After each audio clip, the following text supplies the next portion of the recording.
நம்முடைய தாய்மண் இயற்கை விவசாயிகளுடைய கூட்டமைப்பு பாத்தீங்கன்னா, நம்ம கோயம்புத்தூர்ல 4வது விதை திருவிழா என்பதை பிரம்மாண்டமாக நடத்துகிறாங்க. எந்த இடத்துலன்னு கேட்டீங்கன்னா, கேஎஸ்சி கலை மற்றும் அறிவியல் கல்லூரிங்க.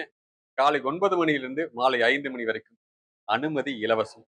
இதுல என்னெல்லாம் நடக்க போகுதுன்னு கேட்டீங்கன்னா, நஞ்சில்லா விவசாயம் குறித்து காய்கறிகள், பழங்கள், இந்த விதைகள் விவசாயம் சார்ந்த உற்பத்தி பொருட்கள் எல்லாமே நஞ்சில்லாமல் இயற்கையான மரபு சார்ந்த வழிகளிலே உற்பத்தி செய்வது, அதை கண்காட்சியாக வைத்திருப்பது, அனைத்து இந்த நிகழ்ச்சியில இடம்பெற போகுதுங்க. நாம் அனைவருமே பார்த்தீங்கன்னா, நஞ்சில்லா விவசாயம் மற்றும் இயற்கை முறையில் விளைவிக்கப்பட்ட காய்கறிகள், பழங்கள், விவசாய பொருட்களுக்கு நம்ம ஆதரவு கொடுக்கணும் இல்லைங்களா?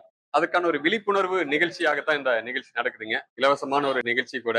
நாம் எத்தனை பேர்த்துக்கு இந்த நிகழ்ச்சியை பத்தி தெரியப்படுத்தி, அனைவருக்கும் இதை கொண்டு போய் சேர்க்கிறோமோ, இனி வரக்கூடிய சமுதாயத்துக்கும், நமக்கும் சேர்த்து ஒரு பெரிய நன்மையை நம்ம இதன் மூலமாக நாம் ஏற்படுத்த போகிறோம்ங்க. ஒரு விழிப்புணர்வு ஒரு நிகழ்ச்சிக்கு உங்களுடைய ஆதரவு கட்டாயம் தேவைங்க. அனைவரும் வருக. நன்றி.